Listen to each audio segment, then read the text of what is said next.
ওকে, so এখানে আমাদের বলেছে ইয়ে আমাদেরকে এই কুশটার বের করতে হবে, তড়িৎ বিভব বের করতে হবে, বিশেষ করে এমজিটার বের করতে হবে, তাই তো? মানে আমাদেরকে এমজি যেটা আছে, এমজির বিজারণ বিভব বের করতে হবে, মানে রিডাকশন পটেনশিয়াল বের করতে হবে। ওকে, সো আমরা বুঝা ট্রাই করি। আমাদের ফর্মুলাটা কি ছিল? আমাদের ফর্মুলা ছিল হচ্ছে ইসেল। আমরা যদি একদম ক্ষেত্রে বলি, ও যেহেতু আমাদের প্রমাণ বলেছে, তাহলে আমাদেরকে উপরে অবশ্যই একটা দেওয়া লাগবে। এটা আমাদের খেয়াল রাখতে হবে। প্রমাণ মানে হচ্ছে আমাদের 25 ডিগ্রি সেলসিয়াস টেম্পারেচারে, তখন আমরা এর উপর একটা ডট ডিগ্রির মতো সাইন দিতাম, মনে আছে? তো ওইটা আমাদেরকে আগে দেওয়া লাগবে। তো সেটা আগে দিয়ে ফেলি।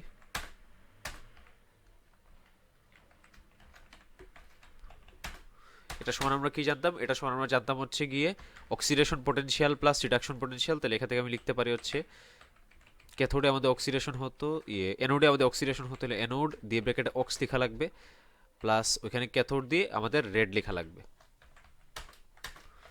এখানে আমাদের ক্যাথোড দিয়ে আমাদেরকে রেড লিখতে হবে। ওকে, সো লিখে ফেললাম।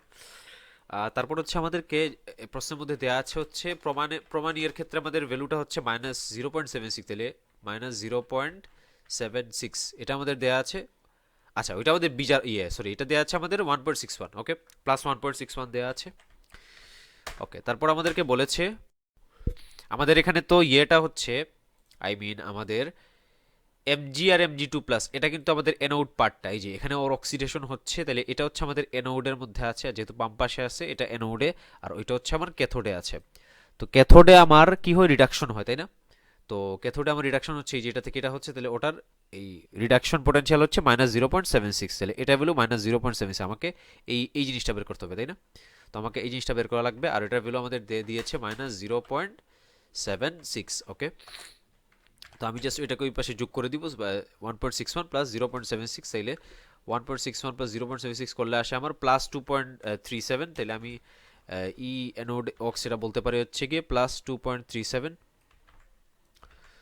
বলে ফেলতে পারি +2.37 ভোল্ট, এটা বলতে পারি। কিন্তু আমাকে বলেছিল অ্যানোডের রিডাকশন পোটেনশিয়াল বের করতে। অ্যানোডে তো আমার ছিল এইটা, তাই না? কিন্তু এটার আমাদেরকে বিজারণ বিভব বা রিডাকশন পোটেনশিয়াল কিন্তু বের করতে বলছে। আমরা বের করছি অক্সিডেশন পোটেনশিয়াল, তাহলে আমরা এখন জাস্ট রিডাকশন পোটেনশিয়াল বের করে দিব। তো যখন রিডাকশন পোটেনশিয়াল বের করবো, জাস্ট এখানে আমাদের রেড চলে আসবে। এজন্য আমি বারবার বলি আমাদেরকে এই অ্যানোড লিখার সাথে একটা অক্স, তারপরে ক্যাথোড লিখার পর একটা রেড, এই লিখার অভ্যাসটা করা লাগবে। এটা করলে আর আমাদের ভুল হওয়ার চান্স কম। তো এখন আমরা এটা রেড লিখে ফেলবো। রেড লিখে জাস্ট সাইনটাকে চেঞ্জ করে দিব, -2.37 ভোল্ট। তাহলে আমাদের আনসারটা হবে হচ্ছে গিয়ে -2.37 ভোল্ট।